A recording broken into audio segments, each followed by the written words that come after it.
Maqaa Abbaa, kan Ilmaa, kan Hafuura Qulqulluu, Waaqa tokkoo. Ameen. Dhiifamaa fi tolummaa isaa nuuf baay'isee Waaqayyo Abbaan keenyaa akka baay'ina cubbuu keenyaa osoo hin taane akka tolummaa fi dhiifama isaatti eegee tiksee hanga isaa kanatti kan nu ga'e qulqulluu kan ta'e maqaan isaa guddaa kan galatoomee fi kan ulfaate nuuf haa ta'u.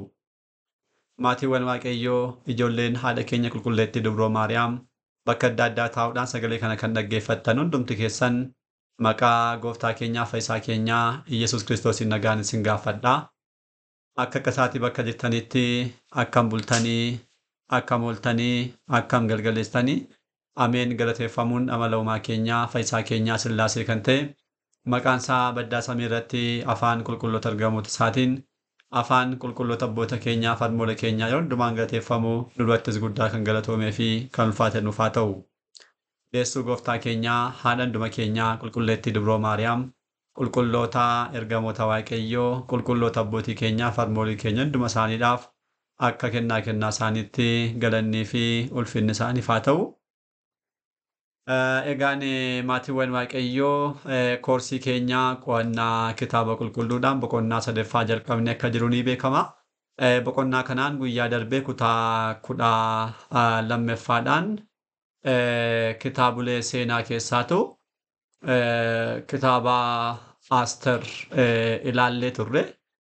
Kitaaba Aaster akkasumas immoo isa dura kanneen ilaalle kitaabolee biroo dabalatee kitaaboleen sun kitaabolee Yihuudoonni booji'amuu keessa jiran dachee alagoorraa irratti wantoota raawwatamaa turan hamma ta'e kan nutti himudha jennee walumatti isaan kana qabnee xumurreera jechuudha. Har'as barumsuma kana itti fufuudhaan kutaa 13ffaa barumsa kanaa kan ta'u kitaabolee Meqaabiyaanii ilaallaa jechuudha. Waaqayyo Abbaan keenyaa akkuma yeroowwan darbanii har'as nu barsiisuun fedhaa fi eeyyama isaa nuuf haa ta'u. Kitaaboleen Meqaabiyaanii egaa Meqaabiyaanii tokkoffaa, lammaffaa, sadaffaa kan jedhu hin jira. Isaan kanaaf kitaaba Yoosef Wolde Kooriyoon kan jedhu ilaallaa jechuudha barumsa kanaani. Meqaabiyaan jechuun afaan keenyaan gootota jechaadha. Goota jechaadha Meqaabiyaan gootota jechuudha. Barreessaan kitaaba kanaa eenyu akka ta'e sirriitti hin beekamu. Warreen jalqabaa Meqaabiyaan tokkoffaa, lammaffaa, sadaffaaf hin beekamu. Kan afuraffaadhaaf garuu ni beekama. Kitaaboleen Meqaabiyaan jedhaman afuridha. Kitaaboleen Meqaabiyaanii kan jalqabaa tokkoffaa, kitaaba Meqaabiyaanii lammaffaa, kitaaba Meqaabiyaan sadaffaa fi kan afuraffaadha. Kitaabni Meqaabiyaan afuraffaan akkas kan jedhu hin jiru garuu kitaabni Meqaabiyaan afuraffaan kitaaba Yoosef ilma Kooriyoon kan jedhudha. Kitaabni kun barreessaan isaa beekamaa isumadha. Yoosef ilma Kooriyoonidha. Yoosef achuma garee Yihuudaa keessaa kan dhalatedha. Isaan kana jechuudha. Walumaa galatti egaa kitaaboleen kun lakkoofsaan gaafa laallu Meqaabiyaan tokkoffaan qofaasaa akka kitaaba tokkootti lakkaawama.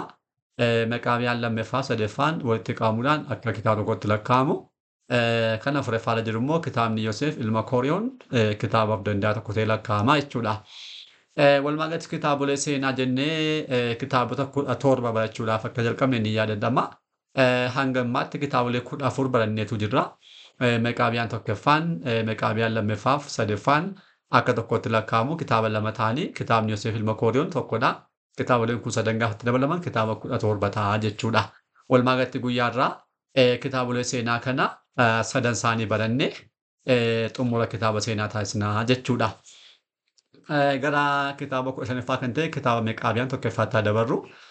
Kitaabni Meqaabiyaan tokkoffaa qabiyyeen isaa qabsuuraa ijoolleen Meqaabii Biniyaam taasisan kan agarsiisu. Keessumatti iyyuu amantaa Yihuudotaa eeguudhaaf mootii alagaa tokko mootichi yeroo sana warra Mo'aabiidha. Meedooniin bulchaa kan ture Tsiruudiyaadaa kan jedhu duukarra qabsuura guddaa taasisaniiru. Amantaa kan eeguu qofaadhaaf jechuudha. Baay'ee isaan rakkisaa ture. Mootiin kun ofisaa hamaa ture. Rakkeen isaan geessa kana hundumaa kitaabni kun qabatee kan jirudha jechuudha. Kitaabni kun walumaa galatti waa'ee ijoollee Meqaabiyaan Biniyaam, Meqaabii Biniyaam, Meqaabis inni Biniyaam ijoolleewwan sadan qaba ture. Ijoolleewwan sadan kana gidiraa isaan dhaga'eedha kan agarsiisu jechuudha walumatti. Kitaabni kun boqonnaa 36dha kan inni qabu. Tarii haala salphaatti qo'achuudhaaf bakka sadiitti qooduu dandeenya. Boqonnaa 1 hamma 3 gaafa ilaallu waa'ee hammina mootichaa Xiruudaayidaadhaa fi akkasumas immoo wareegamummaa Meeqaabisa kan dubbatu. Mootichi baay'ee hamaa ture. Uummata kana gara Xaa'otitti galchuudhaaf jechaadha. Isaan kun garuu ijoollee gosoota kanneen Waaqayyoo nama waan ta'eedhaaf isa duukarraa qabsoo guddaa taasisaa turan jechaadha. Boqonnaa 4 kaasee amma 11tti gaafa ilaallu waa'ee dhufaatii lammaffaa dubbata. Dhufaatii lammaffaa gara fuulduraatti kan raawwatamu. Kitaaboleen akkuma moofaa baay'een ni dubbatu waa'ee dhufaatii lammaffaa. Tokko kan ilaalleerra gara fuulduraattis immoo gaafa kitaaba raajii ilaallu kitaabota tokko tokko ni arganna jechuudha. Kitaabni kun waa'ee dhufaatii lammaffaa ni dubbata. Kan xumuraan immoo 12 kaasnee amma 36tti waa'ee seenaa abbootii kakuu moofaa keessa kanneen turan abbootii kaasuudhaan ni tarreessa. Akkasumas immoo waa'ee Israa'el as immoo ni dubbata jechuudha. Haala kanaatiin salphisnee ilaaluu hin dandeenya jechuudha. Kitaabni 16ffaa kitaaba Meeqaabiyaan lammaffaa sadaffaadha. Isaan kun lamaan egaa akkuma jalqaba kaasne akka kitaaba tokkotti lakkaa'amu inni irra. Kitaabni Meeqaabiyaan lammaffaan qabiyyeen isaa salphaadhumatti boqonnaawwan 21 kan qabu kan hubachuudhaa fi Israa'eloonni yeroo adda addaatti Waaqayyo irratti balleessaa ni raawwatu. Waaqayyos immoo dabarsee harka diinaatti kan isaan laatu seenaawwan darbaniin baay'ee kaasaa turreerra. Asitti illee kanuma arganna.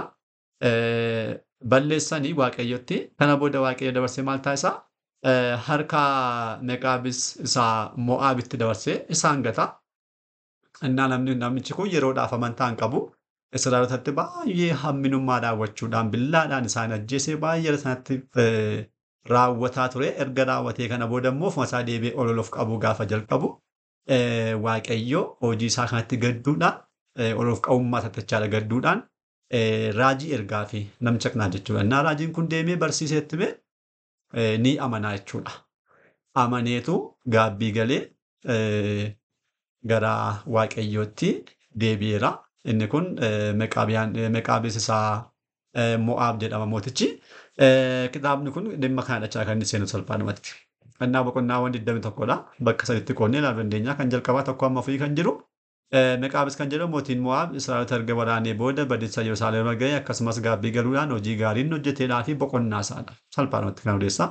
5 kaasnee amma 12tti gaafa dubbisnu immoo ijoolleen Meeqaabis Mo'aab Waaqayyotti waan amananiidhaaf ingirii inni abbaan isaanii amane waan ta'eedhaaf isaanis duukaa Waaqayyotti amananii gidiraa mootiin biraa Xaa'otii kan waaqessu immoo mootiin Kelaawudoon Xiruudaayidaa kan jedhamu gidiraa guddaa isaan argeesseera. Isa kana seenessa kuni boqonnaa 13 kaasnee hanga xumuraatti amma 21tti immoo waa'ee namoota abboommii Waaqayyoo eeguu dhiisuu irraa kan ka'e bara dhumaatti boo'icha bu'aa hin qabne akka isaan boo'an gaabbii faayidaa hin qabne akka isaan gaabbii galan dhimma kanaadha kan inni dubbatu jechuudha. Kitaabni Meeqaabiyaan sadaffaa immoo kitaabuma ammaa jalqaba kaasne Meeqaabiyaan lammaffaa duukarra kan lakkaa'amu ta'e innis qabiyyeen isaa kanarraa addadha. Boqonnaawwan 10 qabaate qabiyyeen isaa garuu salphaadhumatti seenaawwan kakuu moofaa tokko tokko kaasuudhaan kan abbootii jechuudha. Waa'ee qajeelummaadhaaf badinsaa ni kaasa. Akkasumas immoo waa'ee du'aa ka'umsaadhaa fi karaalee ittiin diiyaabiloos dhala namaa dogongorsiisu kuffisu dhimma kanaadha kan inni babal'isaa jechuudha. Bakka sadiitti qoodnee ilaaluu dandeenya. 1 hamma 3 kan jiru waa'ee seexanaadhaa fi akkasumas kufaatii abbootii keenya warreen duraa kufaatii Addaamiif kufaatii Hewaan dubbata. Boqonnaa 4 kaasnee amma 6tti immoo waa'ee kufaatii diiyaabiloos kufuusaa dubbii fayyinaa gooftaa keenyaan raawwatamullee ni dubbata. Akkasumas immoo waa'ee qajeeltotaa fi cubbamoota waa'ee kanaa ni dubbata jechuudha. Boqonnaa 7 kaasnee amma kun itti gaafa ilaallu immoo waa'ee Daawitiif Iyyoob akkasumas immoo Waaqayyotti amanuu isaanii kan isaanis namnis Waaqayyotti amanuu faayidaa maal akka qabaatu kana ni kaasaa jechuudha. Walumaa galatti kitaaboleen Meeqaabiyaan isaan kanadha. Kan afuraffaan Meeqaabiyaan afuraffaa kan jedhamu kitaaba Yoosef ilma Kooriyoonidha. Inni kun mataa isaa danda'uudhaan kitaaba tokkodha waan ta'eef kitaabni 17ffaadhaaf kan dhumaa isa kanadha jechuudha. Kitaaba seenaadhaaf kan dhumaati kuni. Yoosef jechuun ingirii haa dabalu jechuudha. Maqaa kana jalqabaaf kan baaste Raahelidha. Raahel Yoosef Yaa'qoobiif yeroo ulfooftu turteeti kan ishee ulfoofte isaan kaan erga da'anii booda jechaadha. Innaa Yoosefin deessee Yoosef deessee booda ammas dabalachuun barbaachuudhaan maqaa kana haa dabalu kan jedhu hiikaa kanaan maqaa kana baasteef jechuudha.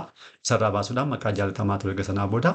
Hiikkaan isaa haa dabalu jechuudha. Barreessaan kitaaba kanaa isumadha. Ilma Kooriyoon kan ture Yoosefidha. Kitaabni kun kitaabolee seenaa ammaatti ilaalaa ture keessaa kitaaba baay'ee guddaadha. Kitaaba baay'ee guddaadha.